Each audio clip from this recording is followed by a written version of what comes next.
지금 300만 원 정도가 평생 나온다 그러면 어때요? 평생 누워 있을 수 있죠. 너무 좋죠. 자, 300을 만들어 볼게요. 현실적으로 어떻게 만들면 되냐면 박보미 TV. 박보미 TV.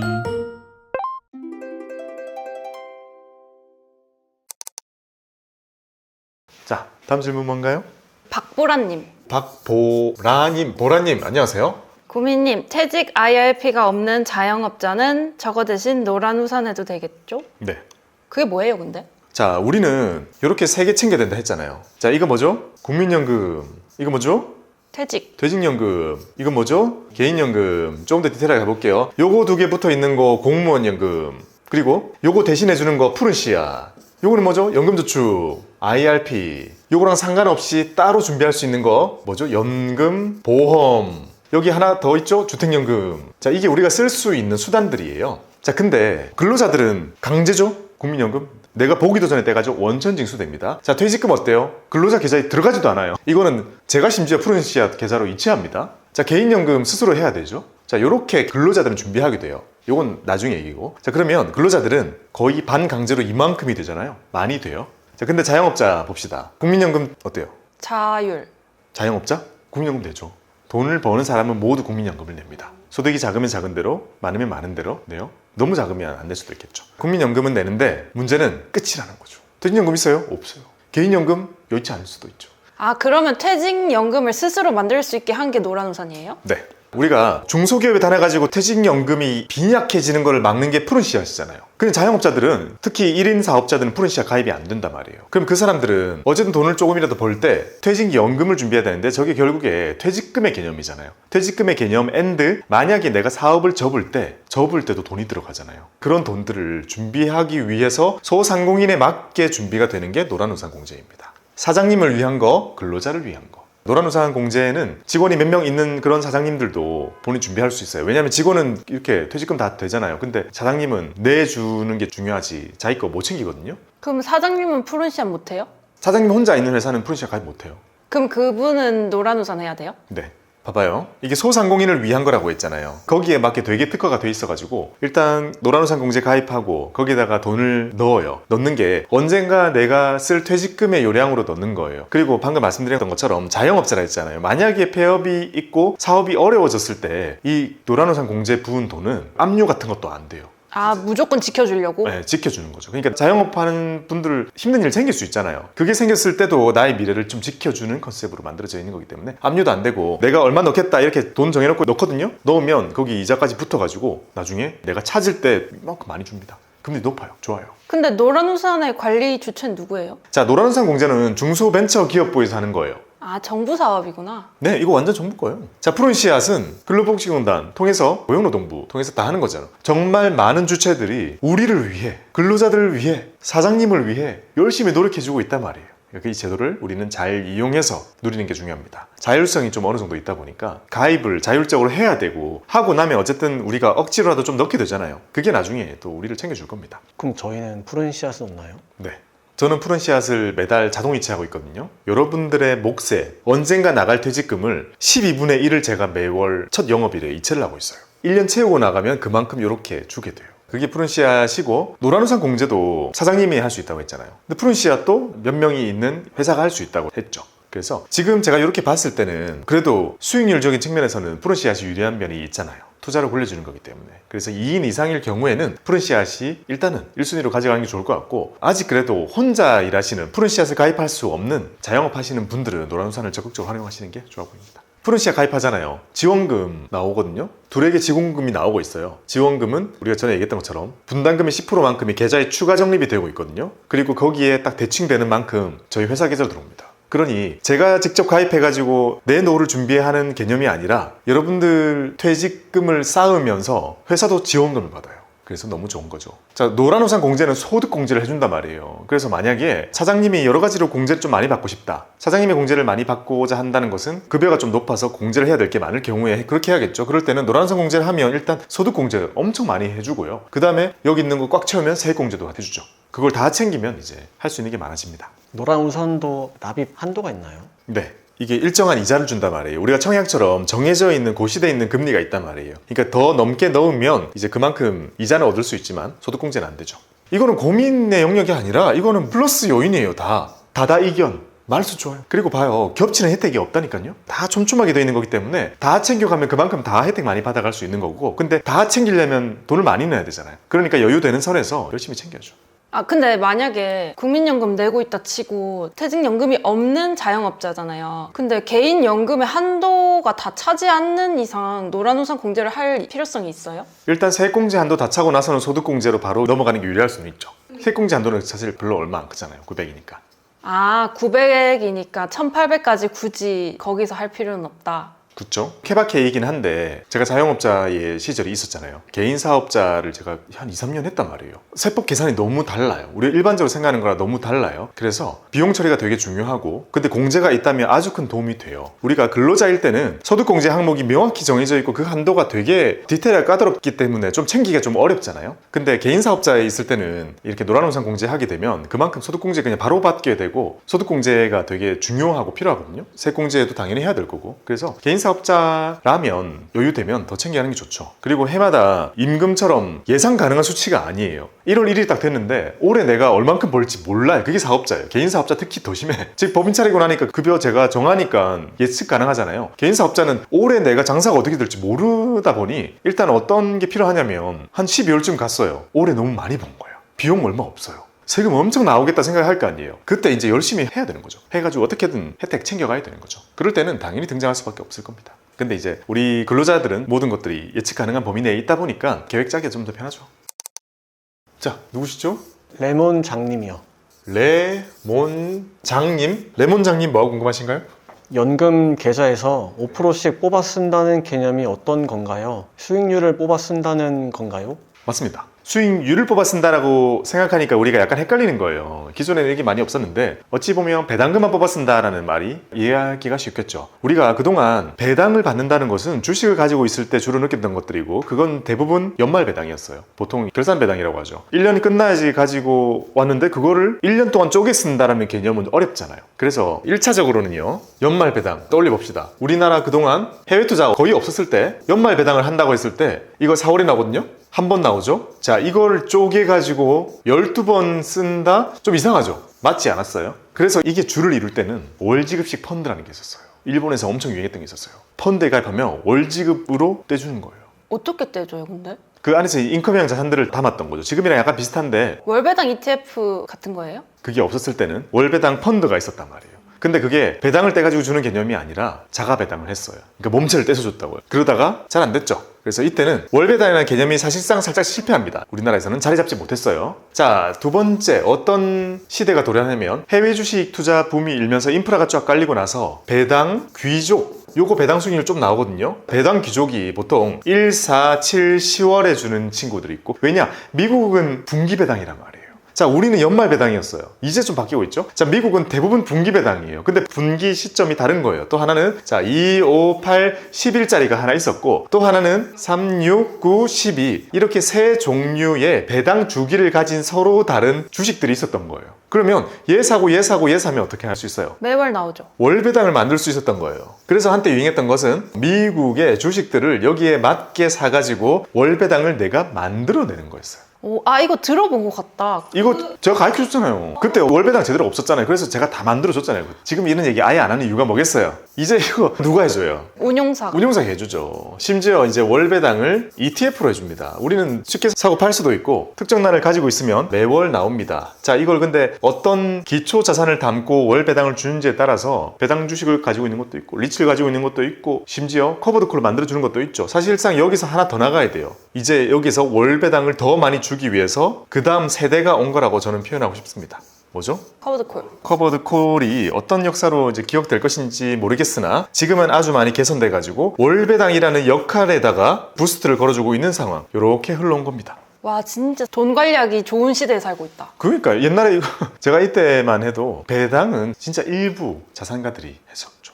SK텔레콤 이런 거 사가지고 배당 4% 받고. 자, 그래서 질문 주신 게 뭐냐면 배당을 뽑아 쓰는 게 무슨 개념이냐. 옛날에는 어려웠지만 지금은 이게 되기 때문에 만약에 내가 가지고 있는 목돈을 파킹해 두고 월 배당 ETF를 다 사놓으면 거기서 배당이 나올 거 아니에요? 매월 마지막 날 뭐 아니면 중순 이렇게 나오면 그거 가지고 그 달을 살면 되는 거죠. 차이가 있다면 수익률 비슷해요. 자, 1년에 한 번 큰 목돈이 나왔어요. 만약에 100만 원이 들어있는 계좌를 주면서 야, 매달 10만 원씩 써. 그게 나아요? 아니면 그냥 매달 10만 원 입금해 주는 게 나아요? 매달. 그게 낫다니까요. 우리 삶에 그게 나아요. 왜냐하면 우리는 기본적으로 내 계좌에 있는 돈이 줄어드는 걸 보는 거를 고통으로 느낍니다. 그래서 똑같은 수익률임에도 불구하고 한꺼번에 주고 뽑아 쓰라 그러면 이게 줄어드는 게 고통스러워서 안 쓰게 되거든요. 뭐 안 쓰면 더 빨리 불어나겠죠. 재투자하고 막 그러면. 근데 쓰기 위해서 우리가 돈을 모은 거잖아요. 그래서 투자하느라 더 가난한 노후를 보내게 되는 아이러니가 생긴단 말이에요. 그래서 제가 강조드리는 부분은 불리다가 나이 들면 바꿔서 계좌에 그냥 딱 이만큼은 쓰세요. 탁 꽂히는 만큼 그냥 다 쓰고 남아있는 거 조금 요동쳐도 어차피 매달 탁 꽂히는 거 그거 쓰고 이렇게 투자에 조금 내려놓고 조금 거리를 두고 삶을 즐기는 게 더 중요한 게 이제 수령하는 시기의 역할이죠. 그러면 이거 약간 예시로 역산해서 목표 배당률과 목표 금액을 생각하는 게 의미가 있어요? 네, 지금 맞추기 어렵지 않으니까 해볼까요? 자, 깻님 얼만큼 쓰고 싶어요? 한 달에? 근데 이게 한도가 있잖아요. 뽑아 쓰는. 연금에서 나오는 한도? 그래서 아까 우리가 배웠죠? 두 개로 나눠서. 1,500 채우고 플러스 알파 이렇게 쓰라고. 그쵸. 그러면 한 달에 한 300 뽑을까요? 자, 월 300 만들기. 미래에는요, 물가가 달라질 것이기 때문에 눈에 보이는 숫자는 달라질 거예요. 하지만 체감상으로 지금 300만 원 정도가 평생 나온다 그러면 어때요? 평생 누워있을 수 있죠. 너무 좋죠. 자, 300을 만들어 볼게요. 현실적으로 어떻게 만들면 되냐면, 자, 국민연금에 100 나옵니다. 일반적으로. 지금 최저임금도 사실 높잖아요. 풀타임으로 쭉 했을 때 이 정도 깔아준단 말이에요. 그 다음에 퇴직연금이 얼만큼 깔릴지 이거는 사람마다 너무너무 달라요. 하지만 대략적으로 뭐 한 70 이렇게 적어 볼게요. 엄청 보수적으로 지금 잡아버린 겁니다. 그 다음에 이제 개인연금에 얼마를 채워야 되는 거예요? 130. 130이죠. 자, 요거는 자동입니다. 내가 사회생활을 열심히 하면 쌓인단 말이에요. 내가 딱히 DC를 하지 않는 이상 오토로 준비된다고 보고, 자, 130만 원을 역산해 줄게요. 매달 130만 원이 나올 건데 4%의 룰이라고는 하지만 저는 지금 5% 정도는 잡아도 된다고 보거든요. 연 5%로 월 배당을 하는 것이 130이 되려면 투자금이 얼마가 필요해요? 130에다 12 곱하고 5% 나누면 되죠. 자, 3.1억인가요? 3억이라고 치겠습니다. 3억이 있으면 돼요. 그래서 이렇게 역산을 해볼게요. 우리가 일을 못하게 되었을 때 내 계좌에 금융자산이 얼마가 있어야 되는 거예요? 3억. 3억 있으면 돼요. 3억 어떻게 만들 수 있을까요? 딱 생각해도 무슨 현금 3억이 어딨냐? 현금 3억 없잖아요. 근데 우리는 지금 개인연금의 잔고 3억이잖아요. 이걸 만드는 건 어렵지 않아요. 왜냐하면 어차피 개인연금은 우리가 현금으로 만드는 게 아니라 매달 적립으로 돈 묶여가지고 세금 안 내고 세공제 받으면서 투자해가지고 불려가지고 만드는 3억이잖아요. 이 그림은 공식이 너무나 쉽습니다. 3억 만드는 거는 월 50만 원을 30년 부으면 됩니다. 그리고 더 중요한 건 요거 그냥 단순히 더하면 당연히 택도 없잖아요. 요거는 투자 수익률, 투자로 해야 되고 투자 수익률 7%만 가정하면 됩니다. 그러면 이게 3억이 넘어요. 자, 이번에 이게 제가 책 쓸 때 요 스토리를 잡았어요. 이렇게. 자, 우리는요 3억 절대 못 만들어요. 있으면 진작 다른 거 뭐 3억 거 없잖아요. 그러니까 연금저축을 열어야 돼요. 돈이 묶이기 때문에. 그리고 그 연금저축 안에서 3억을 만들기 위해서 ISA 만기자금도 넣고 IRP도 옆에서 보조하다가 나중에 합치고 이 3억을 향해서 달려가야 되는데, 그러면 내가 매달 얼만큼 부어야 되는가? 50만 부으면 돼요. 지금 우리가 봤던 ISA 한도, IRP 한도 이런 것보다 작죠. 30년 동안 50만 원만 넣으면 되고, 중요한 거는 7% 정도 수익률이 나오도록 노력을 해줘야 돼요. 저게 터무니없이 높냐? 그렇지 않아요. 평균 7%인 거예요? 네. 근데 저렇게 하면 투자금이 1억 8천이잖아요. 그럼 1억 2천이 수익금이라는 거예요? 네? 그보다 실제로는 더 나올 수도 있죠. 자, 봐봐요. 30년이라는 시간 동안 1.8억 원 정도가 되는 원금을 내가 부을 수 있는가라고 했을 때 그게 이제 가능한 거죠. 왜냐면 엄청 쪼개놓고 매달 쪼개놓고 그리고 출금 안 되는 계좌이기 때문에 가능한 거죠. 그리고 그 기간 동안 우리가 투자로 불려진다면 3억 원 이상의 돈이 만들어집니다. 그리고 이렇게 크게 키워놔야 물가를 이길 수가 있죠. 그러면 여기 있는 국민연금은 물가 커버를 자동으로 해줍니다. 물가 연동돼 있죠. 근데 여기 위에 있는 퇴직금은 회사에서 사실상 물가 수준의 임금 상승률을 가지고 있단 말이에요. 그 자동으로 커버가 되는 거예요. 근데 마지막으로 내가 준비하는 개인연금을 현금으로 가지고 있거나 예금으로 가지고 있으면 안 된다고요. 이것도 시간이 뭐 30년 정도 걸려야 되기 때문에 이거는 내가 열심히 불려가지고 물가는 기본적으로 이겨야 되고 저만큼의 수익률을 만들려고 공부해야 되는 거죠. 우리 채널이 그거 하기 위한 거잖아요. 단기간에 돈 벌어가지고 파이어 하는 그런 그림 없잖아요. 누구나 이제 이 그림을 가지고 머릿속에 외우세요. 월 50만 원 30년 7% 하면 3억이다. 그 친구한테 오늘 가서 얘기해요. 너 3억 모을 수 있을 것 같아? 아니? 그러면 지금 내가 시킨 대로 해. 연금저축을 열어서 50만 원 더 투자를 하고 30년 뒤에 보자.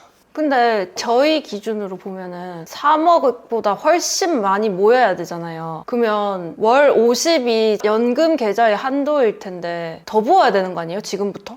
그렇죠. 이거는 되게 미니멈을 말씀드린 거니까. 더 부어야 되죠. 월 50 찾습니다. 뭐 부어줘야 되죠? 그 다음에? IRP. 제가 추천드린 거는 ISA. ISA 한도 넉넉하고 투자 마음껏 할 수 있잖아요. 특히 젊잖아요. ISA로 목돈 만들어서 목돈 필요하면 쓰다가 일부는 계속 연금에 엎어야 된다고요. ISA는 그렇게 하고 그 다음 세 번째로 만들어야 되는 게 IRP. 25만 원 더 넣어서 듀얼로 가면 되죠. 그리고 IRP는 나중에 합쳐버리면 되니까. 그러면은 앞으로의 연금에 대해서 정책을 계획하고자 하시는 분이 생각이 있으시다면은 저런 입금 한도도 늘려줄 가능성이 있는 거네요? 그건 잘 모르겠어요. 입금 한도보다 세액공제 한도가 지금 한번 늘어난 거잖아요. 개정이 많이 됐는데 옛날에 제가 있을 때는 연금저축이요 5년 수령이었고 저보다 더 전에 있던 연금저축은 소득공제 72만 원인가 해줬어요. 너무 미미했어요. 제가 다닐 때 커졌단 말이에요. 근데 지금 더 커졌죠. 1,800만 원에 900만 원까지 커졌잖아요. 이제는 한도가 커질 것인가 세액공제 한도가 커질 것인가를 기대해야 되는데 커져야 될 것은 사적연금 1,500 그게 제일 커져야 되고 두 번째 커져야 되는 건 세액공제 한도 커지면 좋고요. 입금 한도는 사실 1,800만 원을 한꺼번에 넘을 수 있어요. ISA를 활용하면. 그래서 지금은 1,800만 원의 한도가 낮게 느껴진다면 ISA를 쓰면 너무나 쉽게 파회가 되기 때문에 그거는 크게 걱정할 필요가 없죠. 그래서 차라리 그거 늘려주기보다는 1,500만 원 사적연금 한도랑 세액공제 한도 900만 원 그거 늘려주는 게 훨씬 땡큐입니다. 자, 이게 어려운 이유는요 기본적으로 연저가 있고 한쪽에 IRP가 있잖아요. 이 두 개만 가지고 계획을 짰어야 된단 말이에요 지금까지는. 근데 이거 두 개만 가지고 하면 되게 어렵고 답이 없어요. 돈이 다 묶이고 넣는 대로 한도도 1,800이고 공유하고 계획이 그렇게 디테일하게 많이 안 나온단 말이에요. 근데 지금 뭐가 등장했냐면 이제 ISA가 등장했는데 ISA가 원래는 그냥 목돈 만들기용 계좌잖아요. 그래서 한도가 컸거든요. 근데 이걸 하도 안 하니까 뭘 해줬어요? 연금 전환을 할 수 있는 이 길을 뚫어줬거든요. 그랬더니 어떤 일이 생겼냐면 뭔가 이 견고하던 이 딱딱한 계좌들을 ISA가 다 박살내버린 거예요. 왜냐? ISA에 1억 넘는 거 어렵지 않죠. 시간만 지나면. 자, 1억 만기됐습니다. 이자까지 붙어가지고 막 찾았어요. 그 돈을 연금 계좌에다가 바로 넘겨버려야 되죠. 한도가 없는 거예요? IS에서 번 모든 금액을 그냥 다 넣을 수도 있어요? 네. 세액공제 한도만 3천이 있는 거고. 그러면 저 3억이 엄청 빨리 불겠는데요? 그쵸. 여기 1,800 열심히 붓고 있다가 1,800, 1,800, 1,800 오 ISA 만기 1억 넣네? 팍! 할 수 있다고요. 그러면 바로 연금저축에 금방 목돈이 만들어집니다. 그러니까 지금 이제 이 틀이 깨졌다고요. ISA 때문에. 원래는 말씀해 주신 것처럼 1년 한도 1,800만 원이라는 게 월 150이잖아요. 이게 되게 너무 돈이 많은 사람들이 혜택을 많이 누리는 것을 막기 위한 허들이 많습니다. 그래서 한도를 만들어 놓은 건데 붙는 것조차 한도가 너무 커버리면 부자들이 너무나 세금을 절약할 수 있죠. 이 혜택 너무 세잖아요. 그래서 마치 진짜 돈 많은 부자들은 1년에 1,800이라는 돈이 너무 작게 느껴질 거란 말이에요. 우리 지금 이 건물주 같은 사람들. 근데 저 나머지 130, 70, 100에 대해서 세금 매기는 건 다 별도인 거죠? 먼저 국민연금 받는 거. 국민연금 100만 원 받을 때 뭐 낼까요? 종소세 냅니다. 그러니까 우리가 내는 세금 소득세 다 내요. 그럼 종소세면은 그 사람이 그 해에 벌어들이는 게 저 연금밖에 없다면은 그냥 6.6 내는 그거예요? 네, 낼 게 없겠죠 별로. 원천지수하고 끝나는 거죠. 퇴직 IRP에서 70만 원씩 뽑아 쓴다. 퇴직소득세 할인된 거 봤죠? 연금소득세 5.5에서 3.3. 퇴직연금을 연금저축 계좌로 엎을 수가 있잖아요. 그러면은 아, 세금을 연금에서 내는 세금을 낼 수 있지 않냐? 아니에요. 돈은 그대로 꼬리표 달고 들어가서 퇴직소득세 냅니다. 그럼 왜 합쳐요 그러면? 이런 경우에 합칠 필요가 없죠. 합치는 이유는 하나밖에 없어요. 하나의 계좌로 수령 신청해가지고 편하게 받으려고. 합치는 것도 다 되는 게 아니라 뭔가 나한테 이득이 있고 편할 때 이렇게 합치는 거지. 어찌 보면 쪼개져 있는 게 더 편할 수도 있죠. 수령 신청 여러 번 할 수 있잖아요. 필요한 것에 따라. 아까 연금저축을 세공이랑 안세공이랑 쪼개있는데 만약에 IS에서 1억을 연금저축에 넣는다고 하면은 그럼 300이랑 9,700을 쪼갤 수 있잖아요. 그러면 9,700에 대해서는 나중에 뽑을 때 1,500의 한도가 없는 거죠. 네, 엄청 좋은 거 아니에요? 맞아요. 엄청 좋아요. ISA가 지금 생태계 교란이라니까요. 연금저축은 원래부터 모든 게 딱딱하다 했잖아요. 붙는 것도 막 한도 있고 다 막아놓은 건데 아무런 허들이 없잖아요. ISA는 원래부터. 엄청 얘는 자유로운 친구인데 얘가 들어와가지고 생태계 교란이라니까요. 근데 대신에 ISA의 그 목돈으로 만약에 우리 같이 젊다면 투자를 더 많이 할 수 있는데 연저에서는 ETF나 이런 거밖에 못 하니까 그걸 한계라고 생각한다면 한계가 되죠. 운용적인 측면에서는. 네, 이렇게 여러분들 연금에 대한 컨텐츠를 또 준비해봤습니다. 오늘 영상 되게 알찬 것 같은데? 맞아요. 이거 하나하나가 사실 하나씩 거의 컨텐츠 나올 수 있을 만큼 내용들이 이게 알찬 내용들이란 말이에요. 연금 준비하시는 데 있어서 도움이 되었으면 좋겠습니다. 마지막으로 예고편, 오늘 나왔던 내용들 정리가 잘 돼 있는 이유가 뭐냐면 책이 나온다. 네, 연금책이 나올 겁니다. 자, 열심히 쓰고 있긴 있는데 이거 쓰려고 저 버크셔 해서웨이 주총 갔을 때도 비행기에서 20시간씩 원고를 쓰고 그래가지고 지금 눈, 코, 입이 다 아픈 상태가 되었는데 그만큼 오랜만에 나오는 책이니까 도움이 될 거라고 생각합니다. 이벤트 같은 거 안 해요? 책 출간 기념. 뭘 했으면 좋을까? 여러분들 새 책 나오면 어떤 이벤트 하면 좋을 것 같을지 아이디어 한번 댓글로 남겨주시면 감사하겠습니다. 자, 오늘 물러가겠습니다. 성토록이랍니다. 감사합니다. 박보미 TV 박고미 TV